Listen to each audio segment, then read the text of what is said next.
No, relax lang ho tayo. No, medyo kalmahan natin yung mga sarili natin, especially to the kanang soon to be couple, no, kay Jmar and Dimple.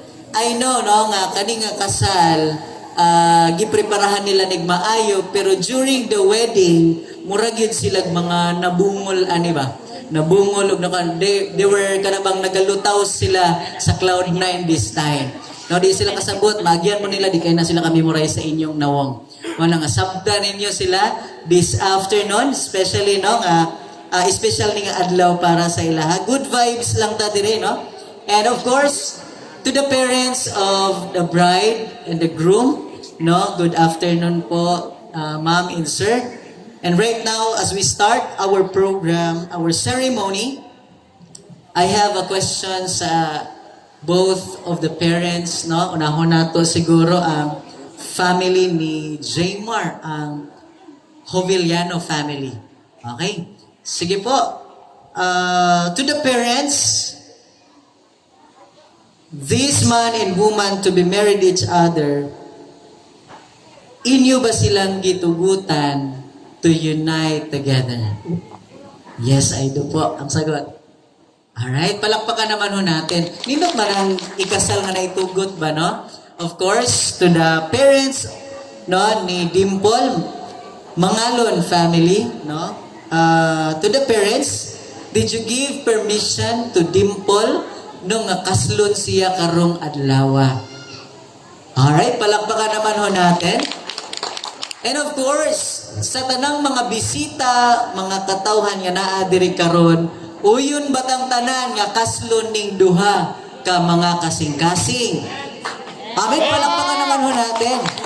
Of course, ang hinay palakpak medyo gamay-gamay ang kaon niya. Alam kasgan yun nato. No, and of course sa mga I don't know if na ay ni-attend, mga exes and no, mga ex-boyfriend, ex-girlfriend, may you silent for the rest of your life. No, inyo na lang yung tan-awon sudungon. Na kini nga magtiayo na gid ni siya. Amen. So, kuha na nato, i-give way na nato ni nga panahon para sa ilaha.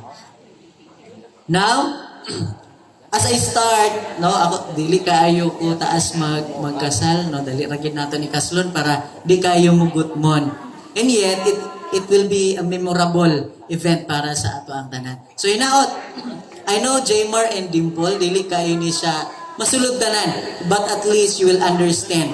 No, after this wedding, isend ako sa inyo ang mensahe nako for you to have your copy and permintin ninyo ma-meditate ang pulong sa Ginoo day and night. Because it's important to the couple nga naadjud ang pulong sa Ginoo. Alright?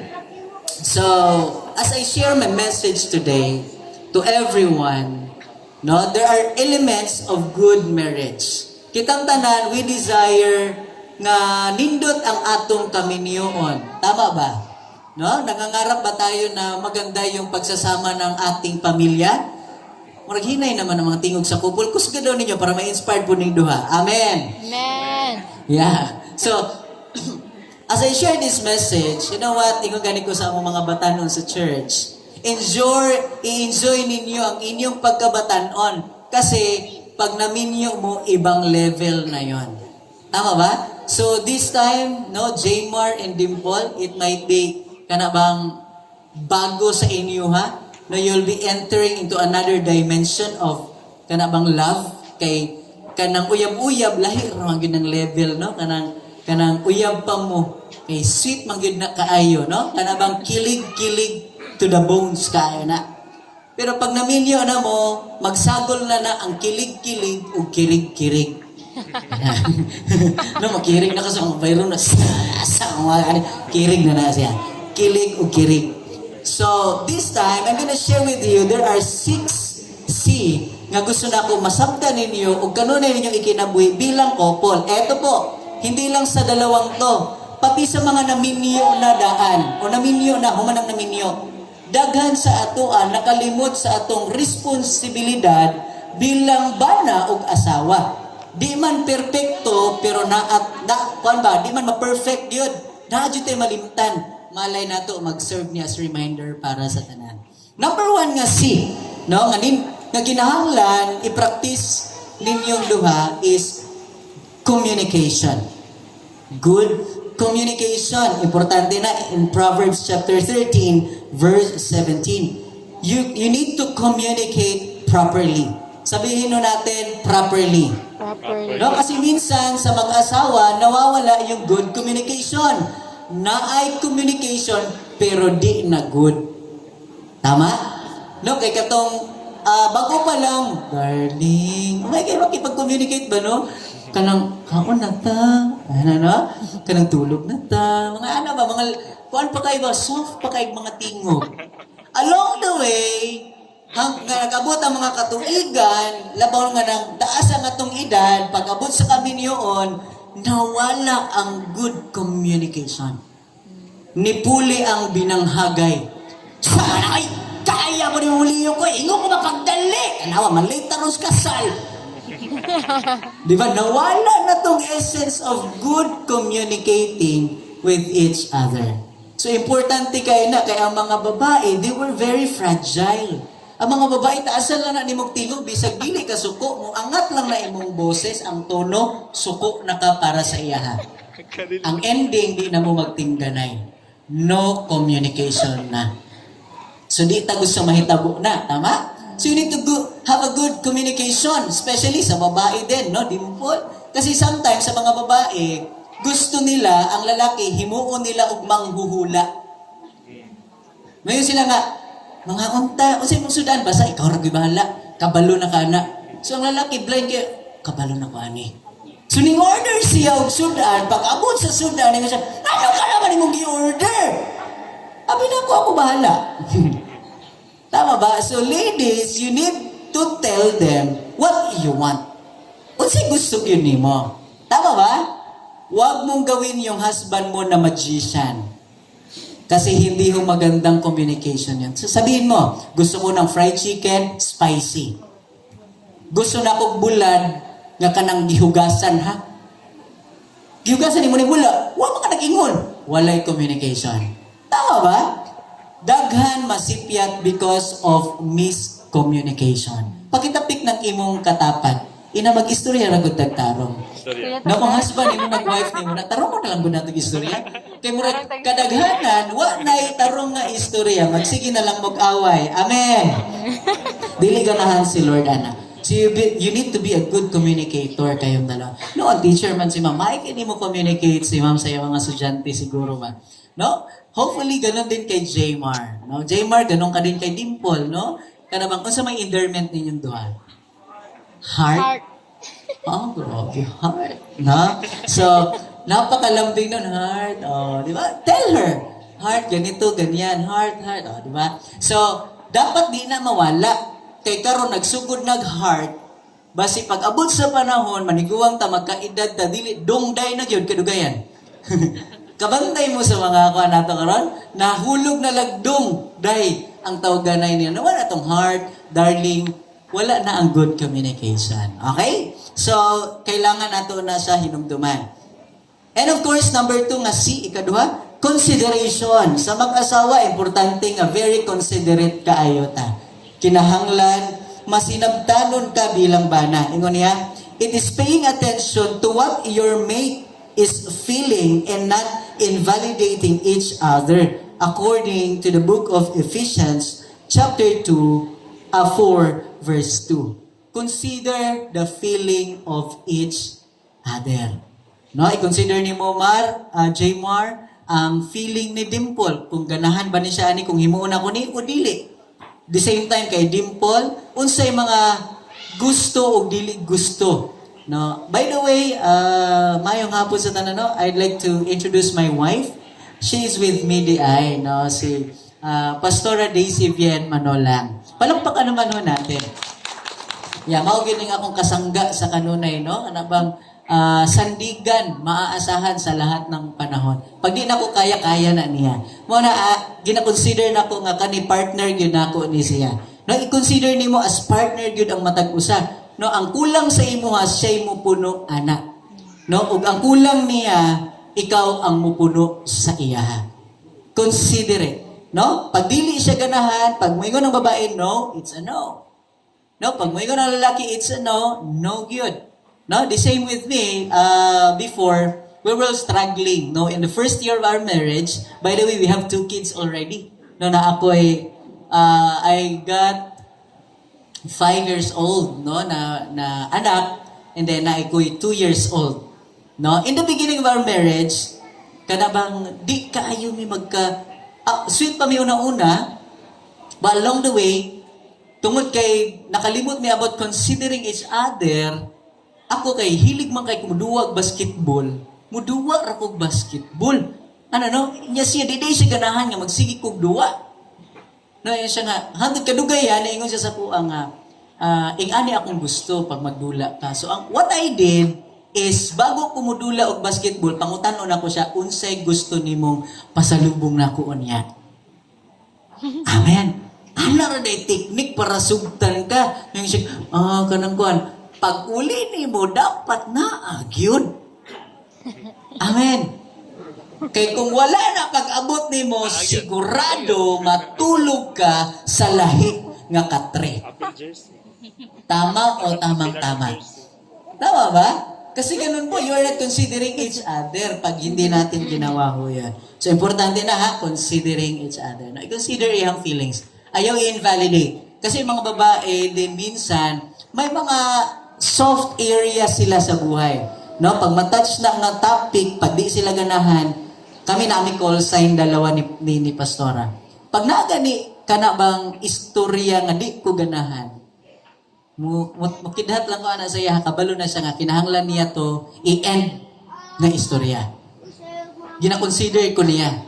Tapos, the same sa iya, pag di siya ganahan, na siya call sign sa ako, nga, stop na ko, dili ko mo padayon. Tama ba?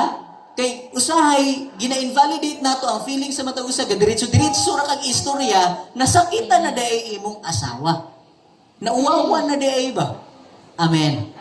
So, kadaghanan, ingana ang nahitabo. Now, pangatlo, no? In this, ikatatlo nga C is compromise. No? Ibig sabihin, aning compromise, naagyod tayo ka na bang himuon nga ka na bang makompromiso ang imong gusto para sa gusto niya. Musakripisyo na ka ba? And of course, kinahanglan og understanding na sa matag usa. No, ingon niya, things where the couple can compromise. No, sa mga parents po, kinahanglan na adyoy makompromiso pod sa ila ha. Ngano man tungod kay nibukod sila kanimo bukod man gid sila no, muhimo sila sarili nilang family. So what I mean here is kana bang gikinahanglan hatagan nato sila tibuok or full authority to lead their family. Amen. Pero kakaiba ang kulturang Pinoy, manggod. No? Lahi gid ang kulturang Pinoy. Kasi sa Amerikano po, sa mga Amerikano, kanang at the age of, I think, 18 years old, mo-depart na gid sila sa ilahang balay. Mag-boarding house sila, mag-apartment sila, muhawa sila. Karon 30 palang 30 na ka, hangtod wa ka na minyo, nindot kay mo puyo sa imong ginikanan. Amen. Tama ba? Ay really, lami magpuyo nga kauban imong ginikanan, pero pag maminyo na ka, naanay makompromiso. Amen. Mao gani ginaingon nila, dapat sa balay isalay reyna. Isalay reyna ba? Pag duha kaninang reyna diha, naagi mahitabo nga magtigi gid ng duha. So that is why mo-compromise ang usa ka butang nga kinahanglan tagaan nimo sila katungod nga mubukod og ilaha. No? So, parents, tagaan nato sila full authority to discipline. No? One day mo disiplina sila sa ilang mga anak. So mga lolo o lola, no? Excited na ba magkaroon mo og mga apo? No? Pag mo disiplina sila sa ilang mga anak, compromising na ang tawag na nga dili na ka manghilabot. Hatagan nimo katungod ang mga bata or ang inyong anak mo disiplina sa ila. That is why gi-clarify nako sa ako ang mama, no? Kay mama na lang man nako ang nabilin kay namatay naman akong papa. Pero sa when we discipline our kids, no, ayaw ipakita sa ilaha nga nagakampi ka sa ilaha. No, show to them. No, kay bisan ikaw gani sa una pag disiplinahon minimo di ka ganahan hilabdan ni lola. Kay nahanglan ganun din ang gagawin. No, hayaan nyo disiplinahin ng mag-asawa yung mga anak nila. And then to their finances, of course. No? So sa finances ninyong duha, kamo na dyo'y bahala na, no? Makompromise na ginanga. Pero dili na to kalimtan nga ato gihapong tabangan ang atong mga ginikanan. So naging clear sa amo ni Pastora, ingani ang among setup. Kung mutabang gani ko diri, tabangan po nato itong isa. What I am going to give here, ihatag po nato sa isa para walay kanabang walay masulti ang matag usa, no? At least bisag inagmay pero kay kumo duha silang nakadawat, di happy silang duha. No, kay naman ni mang luod say. Sige ra mo gito pirmi. Sila lang inyong tagaan. Naway mga ingana. So you need to understand, considering naghatag kila mama, tagai po dito sa sila mama sa pikas. Ganon no yung ginagawa namin. No? Kay para happy ang all. Amen. Murag pabor-pabor ni sa mga inahan karon. Alright. So, next is, ito na mo yung mga bata diri, no? We're talking about, kasi sa mga matured na, no? Yung ginagawa ng mga mag-asawa. Ingon niya, talk to each other before doing it. Amen. No? Bawal sa mag-asawa ang surprise na pagganon. Dapat pinaghahandaan yon. When, where, and how we gonna do it. No, anong uban na pa rin how, Pastor? Murag how would naman kayo yan, ha? No? Ito yung medyo misconception ng iba na pag gusto nila, gawin nila agad. Dili siya tama. No? Kung gusto mo, husband, let's talk deeper lang konti, no? Sa mga matured na diha. Kasi mo ni ang musahi ginaawayan. Tama ba? Madalas tong pinag-aawayan ng mga couple. So di ay, ang ingon sa Biblia, kinahanglan, istoryahan ninyong duha. Sabot-sabot lang, ingon ang Rosie. No? Ano ang Rosie ba? Sabot-sabot lang. No? Ingon daw nila, husband, if may plano ka mamayang gabi, ligawan mo na yung misis mo mula umaga maghapon. Wa kay laing himuon ayaw pabadlong. Amen. Katawang uban diya, modeng di madayon. Badlumon man ka. No, isa lang kabikil nimo sa imong wife, sigurado cancel ang schedule. That is why dapat good boy ka. Pinag-uusapan. No, when, how, and where. Okay, so di na kayo natudugan niya, kay hawod naman muna. Alright. No? Next, number 4 is courtship. Itong courtship, ato ni klaruhan, no? Courtship does not end to your boyfriend and girlfriend relationship. It should be continuous. No, Jaymar? No, kinahanglan di ay nga imong kanabang padayunon ang pagpangligaw kay Dimple. No, dili lang kay katong nanguyab ra kag boyfriend girlfriend lang. Ingon na Biblia kinahanglan imo siyang kanunay suyuon, kanunay sabton, kanunay higugmaon. No, according to Song of Solomon chapter 8 verse 6. No? Kinahanglan di ay nga ipadayon ang courtship. Alright? So, gawin natin kung ano yung mga nakakapagpasaya kay Dimple. At the same time, ganun din. No? Madalas kaming nag-uusap ni Pastora during our ligawan days. No? Kanang, mubalik ang kilig ba? No? Pag mag-isgot ko may atong mga first date na mo, asa may dapit, ano ba, no? Magandang, kakilig ba? Kaya sa'yo, mga naman gulo, di kalimot na tama. Sige na lang tago na una sa sukuti ko bill, no, sa water bill, no, Lord, taas kayong kurente ron, kinsa na inikirig diha. No, dagang kayo inikirig, sa sukuti ko, mahala naman eh. I don't know sa pangalan pag diri sa alamin. Sokotay ko gihapon. No? Ganon, what we are doing is, kanabang we talk to each other. Yung mga pampakilig. Tapos kiligon mo muna siya. O, di happy? Amen. Ganun na pala yung sikreto. So, never stop courtship. Pati ako, reminders ni sa ako Kaya, I really did kung unsay kanabang makapakuan sa iya, kana makapakilig sa iya ha. Okay, Mark? No? Habang buhay, pakikiligin mo si Dimple. Ayan. So, habang buhay din, pakiligunin mo si Jmar. Unsay mga makapakilig sa iya. Kaya ako, I always tell my wife, you are sexy. Yung siya, hindi dako naman ko lang daw. Uy, you are still sexy. Kaya pag muingon gani kag tambok na ka, human ang imong kaugmaon. Ambot ugma-ugmaan pa ka. No? Huwag naman kang magkakamali. Kaya mag-away din mong duha. No, still, you look good. Ano ko siya sasabi, no? Oh, you look good. Ako po, oh, you look good too. Ano? Appreciate each other. No? Bisag pananaw ni mo, murag 1.5 na, pero you look good. So, una, kay kuan pa man, mismo. Karon kay kasalo na ba? Duha naman mo. Now, lastly,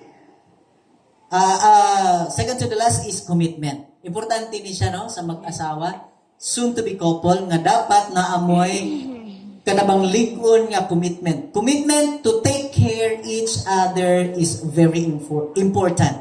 Faithfulness to your spouse is a must according to Malachi chapter 2 verse 16. Unsay ginaka-indicate diha? For I hate divorce, says Yahweh. So ibig sabihin pag makapirma na ta karon, no? It is end of the contract of being single na siya. So, ibig sabihin, magbabago na yung status mo sa license, sa iba't ibang lisensya mo, mga valid IDs, mo change ang status tanan. Di naka-single. Kung sa'yo na nakabutang dito, married. No? So, that's a commitment. Nga pag naminyo na ka, you commit to one woman only. Amen. No, so sa reminder sa mga minyo na diha, gihimo ka sa Ginoo para sa usa ra gyud ka tawo, para lang sa isa ka babaye o isa lang ka lalaki. No, and God hates divorce according to the news that there are bills na karon nga ginasam-at dito sa babaw nga i-grant kaning ginatawag nato nga divorce or kanabang legal na panagbulag. Samok ang Pilipinas pag sayon lang makipagbuwag. You know what? There are couples nowadays, no? Nag-struggle na sila. Dagang mga struggle ang mga couple karon. Kung sayon lang magbuwag, dagan ang couple nagbuwag karon. Tinoo dili. But thank God, kay lisod ang magbuwag, mas mahal ang buwag kaysa kasal. No, gasto ra kung kaya nimo magpakasal at least 100,000. No, but ang annulment, no, it will cost you 300,000. Mahal. Ano na, magbulag ta. May ba na, watay kwarta. O sige, kita na lang sa. Wa man tay kwarta. No, watay karapatan magbulag. Di ta ka-afford. So salamat sa Ginoo nga dili nato ma-afford. Kay kung dugay na ta ka-afford, hagbay ra tang nagbuwag. Amen. But for me, kay kung gani ko sa Ginoo, Lord, tas agyud ako kinabuhi. The same with my wife. Nga gusto na ako, magtiguang ba nga, magkuyog ming duha, nga ako ragyod ang iyang bana, ugwa na'y lain pa. Because I realize, you know what, gamay lang ang testimonyo. Way back, I think January ba na ako ikasal si Mama? March? No? Yeah. Ang akong mama, di ba, namatay akong papa. So when my father passed away, last 2020, of course, single na, balo na akong mama. And of course, sige siya hilak, mingaw daw siya sa akong papa, nga. To the point nga, makita na ko siya nga, murag halos din siya kaginawa, murag atakiyo na siya pirmi ba? No, anak ko, so may problema ka na, mingaw daw kaayos siya. Wa siya ka-istorya, kay kami kasagaran sa mga igsuon, na minyo naman. So, one day, she came up to get in a relationship again. Nakakita, kuyab ako, mama. Grabe akong mama.